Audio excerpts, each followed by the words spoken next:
If you're a volleyball player over the age of 25, then you know what happens to your legs when you stop focusing on your jumping. You lose your pop, your approach feels heavy, and you spend your first month of the season just trying to feel athletic again. So that was me 6 weeks ago, and now I want to show you what I'm doing to get all of that back and how I'm doing it with a history of back issues and some calf issues that we will definitely dive into in today's workout. If you're new here, I'm Greg. I played Division I volleyball as an opposite hitter. I have a master's degree in sports performance, and now I train volleyball athletes over 25 online who want to increase their vertical and their hitting power without breaking down their body in the process. Now that it's finally warm outside in Ohio where I live, I get to bust out my sleds and do some of my favorite warm-ups of all time, and arguably one of the best warm-ups of all time, not only for volleyball players, but for athletes in general. So today I'm doing a sled push paired with a backwards sled drag, and I'm going down and back on my driveway twice. If you've been following me on Instagram for a few years, you've probably seen the old house that I was at where I had like 100-foot long driveway, and I could get some super effective sled work in, but now with this shorter driveway, I have to do down and back at least twice to get a similar effect. Whenever I do sleds, I basically start light and I just add a plate every time until I find a weight that is super challenging for that day. This being my first time doing it in a while, I did only go up to 4 plates added, and that second time coming back really did take it out of me. One of the biggest benefits of sleds is that it can also double as your conditioning work, but you just have to be careful that you don't take too much out of you before you get to the rest of your workout. Because this is my first time in a while doing it, I definitely think it caused some extra fatigue, which may have affected my jump numbers later, but it's not the end of the world. I ended up doing 4 sets total, going down and back twice. Moving on to my plyos, lately in my workouts, I've been testing my RSI, which stands for Reactive Strength Index, and it's basically a measure of how elastic or how bouncy you are. It's a combination of how high you jump and your ground contact time as you do it. I think it's a really good metric for indoor players specifically to test and improve,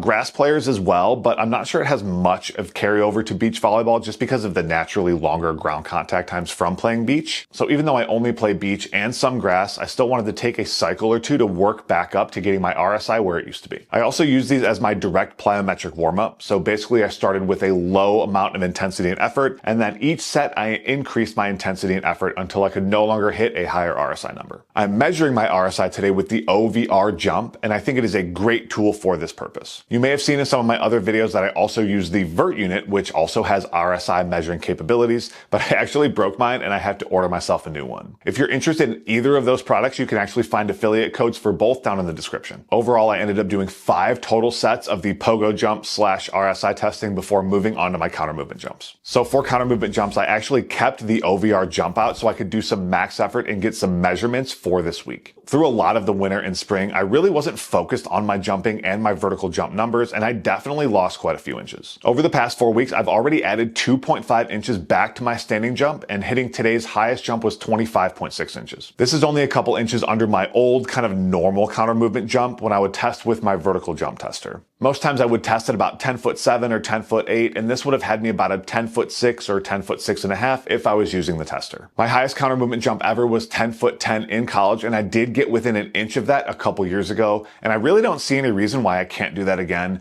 and that would put me at a 30-inch standing vertical. So a little bit of ways to go, but very doable in my opinion. I only did 3 sets of 3 jumps for this because that's all it took for me to hit a new high this week, so I stopped while I was ahead and I moved on to my approach jumps. Really quick, before we move on, if you're a volleyball player over 25 and you want a program that's built specifically around your vertical, your hitting power, and keeping your joints healthy while you do it, we do work one-on-one with volleyball athletes. The links to my workout programs and my one-on-one coaching are down in the description, so go check that out. All right, let's get on to the jumps. One of the biggest downsides of the OVR jump is that I don't think it's very good for measuring approach jump. Because you have to take off and land within the beams of the 2 units, not only does it have a larger margin of error, but it's a pretty small space to hit. It really causes too much overthinking when you're jumping because you're so worried about jumping and landing within the beams that you can't really fully let yourself go on your jumps. So instead, because again, my vert unit is broken, today I use my hurdles for my approach jumps. I have not been practicing my approach jumps at all within the past few months, so I definitely took it easy today. I started off really low, only about halfway up the poles, and then I just increased the jump height each set. I've never actually cleared this entire hurdle before, but I have come damn close a few times,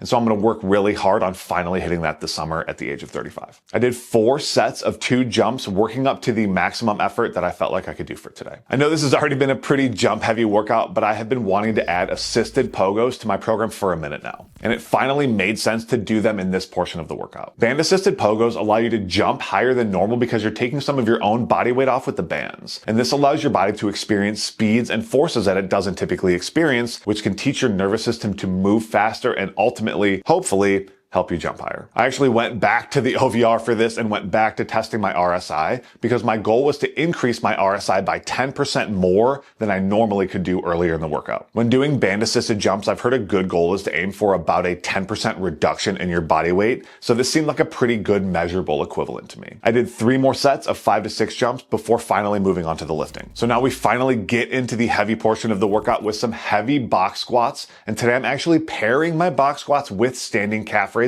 of the same weight. More on that in a minute. As you may have heard me talk about in some of my recent videos, I personally focus on box squats a lot, and I haven't really worked on heavy, deep back squats in a while. My back has really been flaring up quite a lot lately, so eliminating that bottom portion of the range of motion is really ideal right now for me so I can stay healthy. So I'm going down to an 18-inch box, which puts me right around parallel, and I'm working up to a heavy set of 3. You can also see with these squats that I'm focusing on driving up explosively on every single rep. So even when the weight is heavy, I'm still trying to teach my nervous system to become explosive again. Now, after each set of the squats, before I would rack the weight, I would immediately do a set of calf raises. I think it's very important that our calves are able to move similar weights to what our glutes and quads can move for the squat, just as a sign that your calves and ankles are not the weak link in your jumping. For me, they most certainly are, so I really put some extra emphasis on this calf work without pushing it too far to the point of re-injury. With these specific calf raises, we're only working on the top portion of the range of motion, which is obviously very jump specific for your takeoff, but I will also be working on the full range of motion later in this workout. For the squats, I worked up to 2 sets of 3 at 365 pounds, which is a pretty decent jump from last week's 355 pounds. But I do still have plenty in the tank on these, I can tell.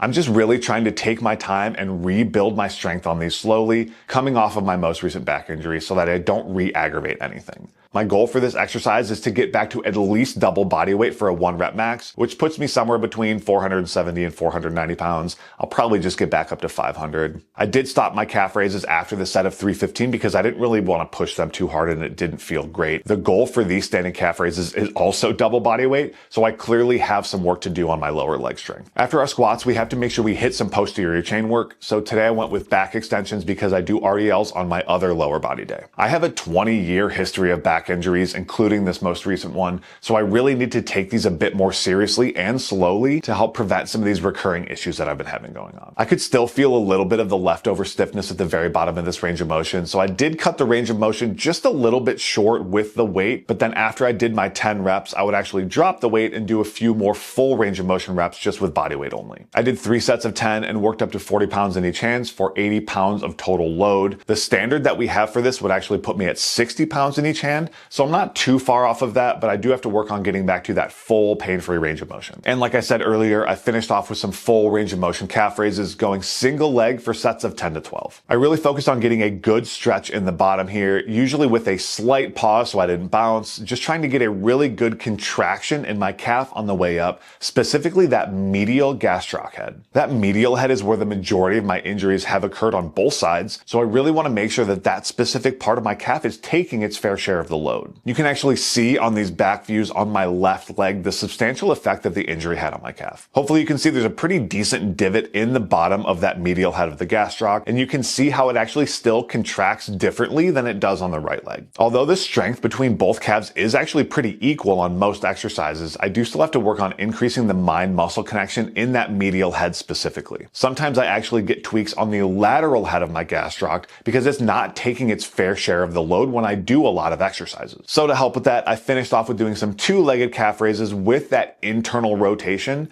to try to get exactly that. Internally rotating the feet helps stimulate that medial head of the gastroc a little bit more. My main focus was just trying to find a really strong contraction here, so I did 2 more sets close to failure just to work on that and just to get a little bit more volume. All right, that's going to wrap it up for today's lower body session. We hit some sled work to fire up the lower body and get the heart rate up. I tested my RSI, my counter movement jump, and my approach jump. We finished off with some heavy work on box squats, calf raises, and back extensions. So if you're over 25 and you're serious about getting your vertical back and staying on the court without breaking down, this is the kind of training that does that. And if you want me to build a program specifically for you, like your jump, your history, your schedule, my team and I work with athletes directly. The link to my coaching program is down in the description and in the top comment. Go check it out and let's get to work. Subscribe and hit that bell. I'm documenting this whole vertical journey, and I'll see you on the next one.